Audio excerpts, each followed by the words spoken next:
right for Isabelle. I understand, but we have to do what's right for the whole family, not just what Isabelle needs. Kody? Do we send Isabelle by herself? I'm not going to get surgery. What if I told you that one moment, one single conversation, could unravel an entire family? That everything you thought you knew about love, loyalty, and sacrifice was built on a foundation of manipulation and control. The Brown family's story isn't just about plural marriage gone wrong. It's about how power dynamics destroy the very thing they claim to protect. Christine Brown didn't leave Kody for herself, she left for her kids. And the moment that changed everything happened during what should have been a routine family discussion about medical care, but nothing in the Brown household was ever routine. And this conversation would expose the fractures that had been growing for years. Picture this, your teenage daughter has been suffering from severe chronic pain due to scoliosis. For years, the surgery she desperately needs keeps getting delayed. And when you finally try to discuss the logistics, you're met with a statement that stops you cold. During a conversation between Kody, Christine, and their daughter Isabelle about her upcoming surgery, Kody makes a shocking declaration that reveals everything wrong with his priorities. I'm trying to do what's right for Isabelle, Christine says, fighting for her daughter's needs. But Kody's response cuts through any pretense of parental unity. I understand. But we have to do what's right for the whole family, not just what Isabelle needs. Let that sink in. A father, looking at his daughter's ongoing suffering, suggests that her urgent medical needs should take a backseat to family logistics. And his pandemic concerns, what comes next is even worse. Faced with the reality that someone needs to accompany his teenage daughter to major surgery across the country, Kody presents two options that reveal how detached he's become from basic parental responsibility. Either delay the surgery again, leaving his daughter in pain indefinitely, or send her to undergo this medical procedure completely alone. Do we send Isabelle by herself? He asks, as if abandoning a scared teenager during surgery is a reasonable consideration. I'm not going to get surgery, Isabelle responds, the desperation clear in her voice. This is the moment when everything crystallizes. Christine immediately steps in with the fierce protectiveness that defines true parenthood. I'm going with you to the surgery. You're not going by yourself. That is not an option. But here's what's most telling about this entire exchange. Kody doesn't retract his statement. He doesn't apologize. He doesn't even seem to recognize how his words have just shattered any illusion of him being a caring father. This wasn't just a disagreement about travel arrangements. This was Christine witnessing her husband prioritize everything except their daughter's well-being. For years, she had been the one holding this fractured family together, making excuses, smoothing over conflicts, and putting her children's needs first while their father remained emotionally absent. But watching him suggest that Isabelle's medical crisis was somehow less important than his other concerns, that was the breaking point. The fact that Kody seemed unaware of the extent of Isabelle's pain only underscores how disconnected he had become from his children's lives. Isabelle has been amazing through all of it, Christine notes, recognizing her daughter's strength while her father remains oblivious to her struggle. His complaints about struggling to communicate with Isabelle reveal a deeper truth about his parenting approach. Anytime I spend time with Isabelle, I spend most of my time doing a lot of work, he admits, as if connecting with his own child is some kind of burden. But here's where the story gets even more disturbing. While Kody claims communication with his teenage daughter is challenging, he seems completely unaware that his lack of effort in building meaningful relationships might be the root cause. The complete breakdown in their relationship isn't just typical teenage rebellion, it's the result of years of emotional neglect and misplaced priorities. What makes this situation even more painful is the clear favoritism that emerges throughout these discussions. Kody's continued prioritization of Robyn and her children over Isabelle's urgent medical needs doesn't just seem cold and indifferent.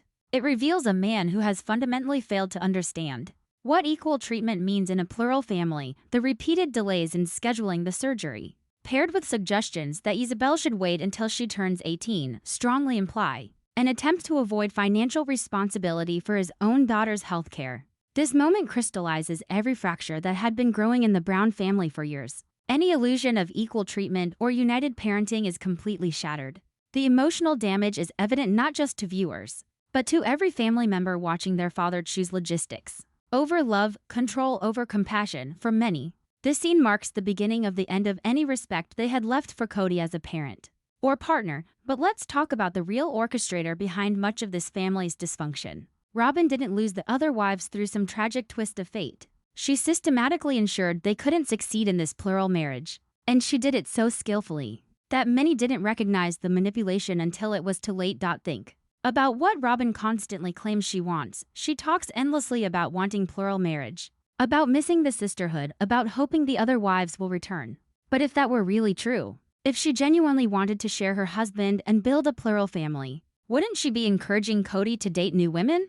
Wouldn't she be supportive of efforts to rebuild what was lost? Instead, she clings to the fantasy that the women who deliberately chose to leave this toxic dynamic will somehow return to a situation they found unbearable. The truth becomes clear when you look at Robyn's actions rather than her words. About 4 years ago, she convinced Kody to legally divorce Mary so that Robyn could become his legal wife. This wasn't about love or commitment, it was about securing legal and financial control. She didn't want a plural family, she wanted a situation she could control and manipulate, with herself at the center of all decision-making and resource allocation. Now, at this point in her life, Robyn has achieved exactly what she wanted. But the victory feels hollow. She's managed to drive away the other wives, but she's also eliminated the very dynamic that once made her feel special and desired. She's just the aging wife now, far removed from the exciting role she once played as the young, beautiful addition to an established family. Here's the irony that Robyn probably never considered. The only scenario that might truly shake up her comfortable position would be if a much younger woman, someone in her early 20s with children of her own, showed up wanting Kody to leave Robyn and marry her so he could adopt her children. But that's about as likely as Robyn voluntarily giving up her control over the household finances. Because let's be completely honest about what Robyn really wanted from this arrangement. Robyn never wanted plural marriage, she wanted plural income. Why settle for the love and attention of one man when you can have the financial security and lifestyle that comes from multiple wives contributing to a shared household, the resources, the built-in childcare, the shared domestic responsibilities, the reality television income? All of this benefited Robyn tremendously, while the emotional labor and actual sacrifices were shouldered primarily by the other wives. As for Kody's claims about leaving the AUB because they wanted him to cut his hair, that's almost certainly not the whole story. It's much more likely that he was warned against being involved in such a public television portrayal of plural marriage. Religious communities that practice plural marriage typically prefer to maintain privacy and avoid mainstream media attention. His relationship with influential figures in the group, including Christine's own father, has deteriorated significantly as a result of his choices. With 3 wives gone and 1 formally released from the marriage, Kody has lost access to the social spaces he once relied on to meet potential wives, church gatherings, community dances, family connections. All of these traditional meeting places are no longer available to him. He's older now, less appealing as a potential partner, and frankly less interested in the work required to court and maintain relationships with multiple women. Robyn, meanwhile, holds very little value in the traditional plural marriage community, particularly since she's no longer of childbearing age. Even if she wanted to find a new plural setup with a different family, the appeal simply isn't there. Her entire experience in plural marriage involved conflict with the other wives, manipulation, and ultimately the destruction of those relationships. That's not exactly a resume that would attract other families looking for a harmonious addition. The fascinating thing is how Robyn has now started placing all the blame on Kody, claiming that he's the one who doesn't want more wives, yet she's the one who has created major obstacles to any future relationships, refusing to move closer to their religious community and demanding unrealistic guarantees that any future relationship would be smooth and positive. She wants all the benefits of plural marriage without any of the challenges, compromises, or genuine sisterhood that the lifestyle requires. The children from the other wives have been remarkably direct about what they witnessed. "My children feel like there was so much favoritism and so much inequality in time and resources." One of the mothers noted, "The kids aren't naive. They saw exactly how resources, attention, and opportunities were distributed, and they understood that the playing field was never leveled. In truth, what's happening now isn't about building a family anymore. It's about maintaining control and protecting financial interests, the spiritual aspects, the religious principles, the community building. All of that has been abandoned in favor of a much more practical arrangement that serves Robyn's interests while leaving everyone else feeling used and discarded." Kody Brown didn't lose his wives through some series of unfortunate misunderstandings. He pushed them out, one argument at a time, one display of favoritism at a time, one moment of emotional neglect at a time. And perhaps nowhere is his approach to relationships more clearly revealed than in his own words, "Get to agree with me now." Think about that phrase for a moment. There may be no clearer glimpse into Kody Brown's mindset than that single line. In a healthy relationship, decision-making begins with communication. Let's talk this through and decide together. It involves listening carefully, considering the other person's feelings and perspectives, and finding common ground that respects everyone involved. But that approach has never been Kody's style. His version of problem-solving looks much more like preparing for battle. He formulates his position like a prosecutor building a case, then charges into conversations ready to argue until everyone else gives in to his demands. Only after he gets his way, only after everyone agrees to his plan, can the family move forward. It's not collaboration, it's domination disguised as leadership. I look back and there's a lot of times where I was so frustrated, but I didn't really speak, he admits, revealing how his approach created an environment where others felt silenced rather than heard. Now that only one wife remains, he probably sees this as a much simpler situation. Just one person to convince, one battlefield instead of four. But the truth is more complex than he realizes. He actually thrived in the chaos of managing multiple relationships and conflicts. When I was younger, it used to be a lot of pleasure to me when I see my wives goofing off. I'm jaded, I guess, the manipulation, the conflict, the satisfaction of bending everyone to his will. All of this clearly energized him in ways that a peaceful, harmonious relationship never could.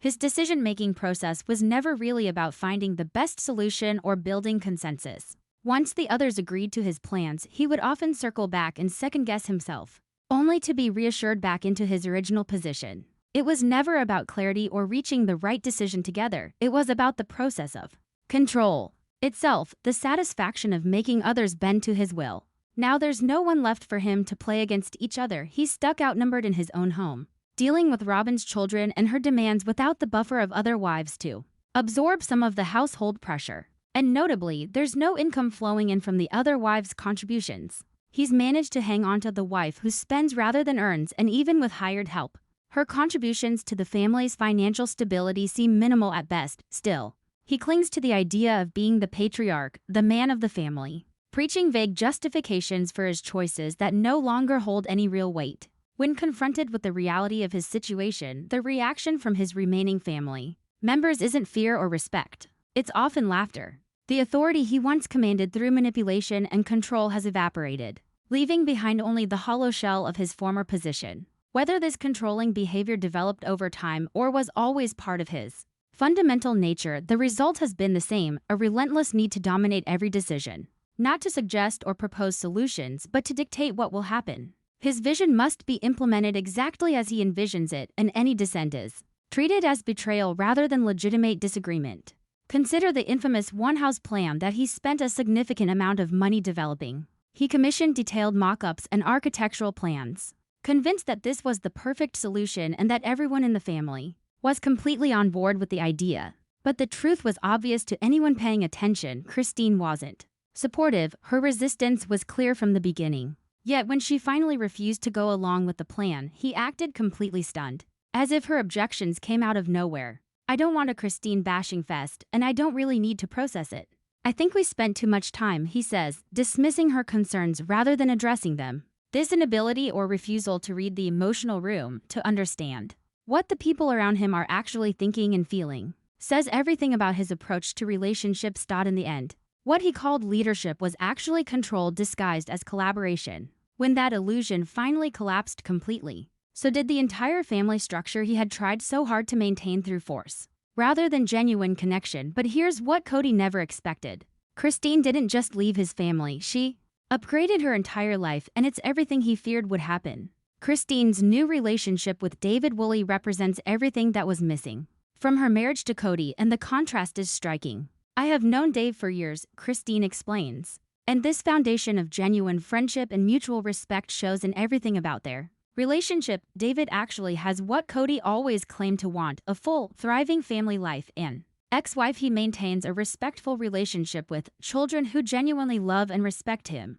and a big, loving extended family that welcomes Christine with open arms. Most importantly, they're all genuinely happy together, creating the kind of warm, stable environment that the Brown family never achieved. Kody clearly assumed that if Christine ever remarried, her new husband would just be after her money or using her for some personal gain. The reality is quite the opposite, and it highlights how completely Kody undervalued what he had. David is successful in his own right, financially stable, and genuinely interested in building a life with Christine, based on mutual respect and partnership rather than control and manipulation. You literally have sort of a breakdown in the family, Kody admits. But what he doesn't seem to understand is that this breakdown was inevitable, given his approach to relationships. For someone who claims to live by strong religious principles, it's striking how much he and Robyn have prioritized money and control over meaningful relationships and genuine spiritual growth. He didn't just lose a wife when Christine left. He lost what was once a truly special family dynamic, one that could have been nurturing and supportive if it had been built on love rather than control. The children's reaction to the divorce tells the entire story. "I was honestly relieved when I heard my mom was leaving my dad," one of them admits, revealing just how toxic the household atmosphere had become. Kody seemed convinced that the rest of the family would turn against Christine for breaking up their family unit. Instead, they chose their supportive, warm, and consistent mother over his pattern of neglect and emotional volatility. It's hard to believe he didn't see that coming, but his inability to understand other people's perspectives had been evident for years. During one particularly emotional moment, he accused Christine of taking the kids away from him, but the irony is unmistakable. She didn't have to take them anywhere. They went willingly, choosing the parent who had consistently shown up for them emotionally rather than the one who treated them as obstacles to his personal agenda. And now he and truly are great. Everyone is doing better, Christine notes. And the transformation is remarkable. The household is calmer, the children seem more at ease, and the toxic tension that had poisoned family interactions for years is finally gone. The change in the children's behavior and emotional well-being speaks volumes about what they had been enduring before. "We got to be there for our kids," Christine emphasizes. And this simple statement reveals the fundamental difference between her approach to parenting and Kody's. While he was focused on control and logistics, she was focused on emotional availability and genuine support. That said, it's important to acknowledge that divorce is still likely a painful experience for the children involved. Even if they appear content and relieved, there could be deeper emotional impacts that take time to surface, particularly around feelings of abandonment or confusion about family loyalty. The hope is that they're receiving the care, love, and professional support they may need to process these complex emotions. Their mothers seem genuinely attentive and committed to their emotional well-being, which is perhaps the most important factor in helping children navigate family transitions successfully. "It's easy when you're in love with somebody," Christine says about her relationship with David. And this ease is exactly what was missing from her previous marriage. David seems to bring genuine stability to Christine's life. He appears to respect her independence and autonomy, likely even supporting her decision to seek appropriate child support from Kody. This isn't about bitterness or revenge. It's about fairness and ensuring that the children receive the financial support they deserve from both parents. Financially, emotionally, and relationally, David seems to offer far more than Kody ever did. And the fact that David is successful and stable in his own right is probably just another blow to Kody's ego, a harsh but fitting consequence for someone who never realized the true value of what he was losing through his controlling behavior. The contrast becomes even more apparent when you look at how the other relationships in the family ended. During Mary's move out of Flagstaff, her farewell interaction with Robyn stood out for all the wrong reasons and revealed everything about Robyn's approach to relationships. "I just wanted to bring you a little thank you," Robyn says, presenting Mary with what appears to be a carefully chosen parting gift. But rather than allowing Mary to open the gift naturally and respond in her own way, Robyn takes it upon herself to unwrap it, controlling even this moment of supposed generosity. The gesture felt less like a heartfelt expression of gratitude and more like a staged performance, designed for maximum emotional impact on camera. "Can I tell you that I love you? I love you, too," Robyn says, but the exchange feels forced and artificial. When Mary doesn't respond with the emotional reaction that Robyn might have been expecting, Robyn seems to double down, determined to get the dramatic moment she wants captured on film. What makes this even more telling is that no similar gesture was made when other family members left. Christine and Truly, for instance, didn't receive parting gifts or elaborate farewell ceremonies. Yet here was Robyn, presenting what appeared to be a carefully curated item that seemed chosen more for its visual impact than its personal meaning to Mary. The gift itself looked like it had been pulled from a stockpile of decorative items rather than selected with Mary's specific interests or needs in mind. Robyn later claimed she couldn't help with the actual moving process because she was having a bad day, yet she managed to arrive looking completely camera-ready.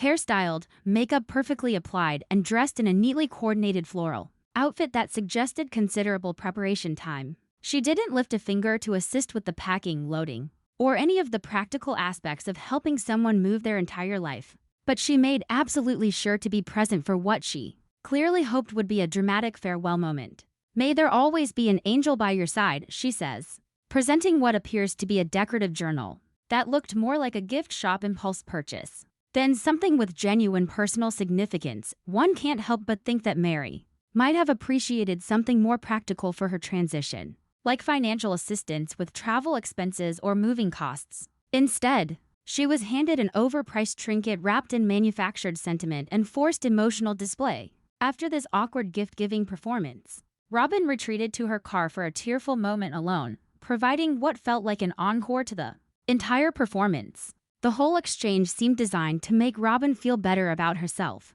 rather than to genuinely support Mary during a difficult transition. But Robyn's theatrical tendencies become even more apparent in other situations, like the now infamous ATV incident that reveals everything about how differently family members are treated based on their relationship to Robyn. She fell off the ATV and Kody almost called a helicopter. No, seriously. Let's rewind and examine this moment, because watching Robyn's reaction to what was essentially a minor tumble provides an almost satisfying glimpse into the family's skewed priorities. "Yeah, I did. Yeah, you flew off of it," Kody confirms. But the reality was far less dramatic than their response suggested. Robyn rolled off the four-wheeler and was completely fine, despite acting like she had just survived a major crash that required emergency medical intervention. "You better respect your horse." "I usually do. I just do not drive over these rocks ever," she says, despite claiming that she's been riding ATVs since she was 13 years old. Instead of laughing off what should have been a minor mishap, sharing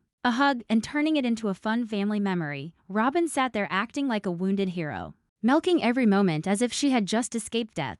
If there was any minor discomfort or slight twinge of pain, Kody immediately rushed over in full panic mode, instantly suggesting that they might need to call for a helicopter rescue. Really? From barely tipping over on an ATV at what appeared to be a very low speed, "Well, I'm taking your helmet off," Kody says, and this reaction becomes even more absurd when you consider the context. These are the same people who claim to be too sick with COVID concerns to even participate in family filming. But now Robyn's so injured from a minor fall that she might need to be airlifted to a hospital. The overreaction becomes even more telling when you compare it to how genuine injuries in the family have been handled.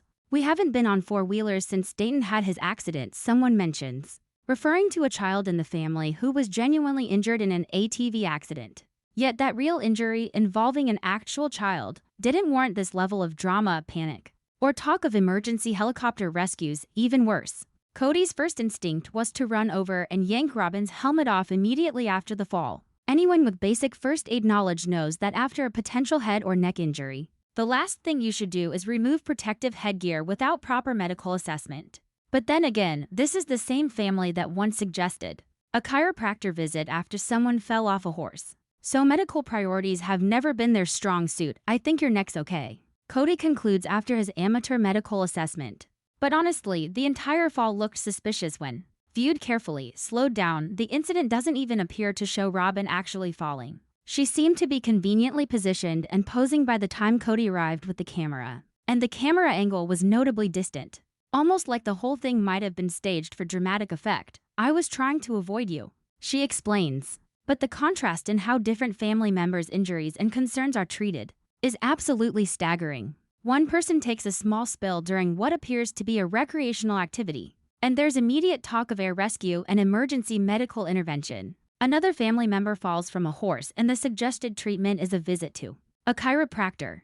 The inconsistency is laughable and reveals everything about who gets taken seriously and who doesn't in this family dynamic. This pattern of differential treatment becomes even more apparent when you examine how Robyn's children are handled in family situations, particularly when it comes to their health and participation in family events. Robyn's kids weren't too sick for the ceremony but suddenly couldn't take a photo. It's striking how often Robyn's children seem to fall mysteriously ill whenever there's a family event that doesn't center specifically on Robyn's household or serve her interests. "I'm worried about the cold. Saul can wear his coat though for the ceremony." Solomon, Robyn says during McKelty's wedding preparations. The children were reportedly too sick to participate in family photos despite having sat outside during the actual wedding ceremony. If illness was truly the primary concern, wouldn't it make more sense for them to stay indoors during the longer ceremony, rather than being exposed to the elements, only to suddenly be too unwell for a quick group picture? And then on top of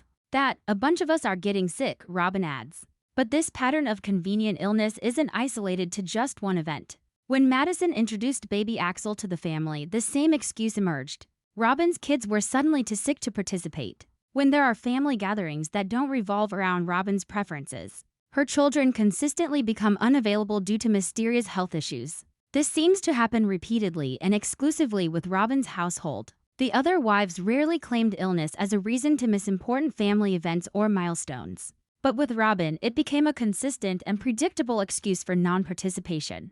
"I'm trying to keep Solomon from being just in the house all the time," Robyn claims. But even Peyton pointed out on camera that Robyn's children seem to have no natural immunity because they're kept isolated indoors so frequently. During the wedding photo discussion, Kody completely backed Robyn's decision not to bring the children out for pictures, despite McKelty offering reasonable solutions like wrapping them in blankets. For warmth, it was a firm and completely inflexible no, with no attempt at compromise or creative problem solving. The pattern becomes unmistakable when you step back and look at the timing. Robyn's kids are only mysteriously sick when there's something Robyn doesn't want to be part of, something that doesn't serve her interests, or something that might require her to share attention or resources with the broader family. The timing is always just a little too convenient. The illness is always just severe enough to justify non-participation, and the recovery always perfectly timed for when Robyn wants her children to be available for activities that do serve her purposes. It's a pattern that speaks to manipulation and control rather than genuine health concerns. And it's one more way that Robyn has managed to separate her household from the larger family dynamic while still benefiting from the resources and support that family provides. All right, that's me clocking out for today.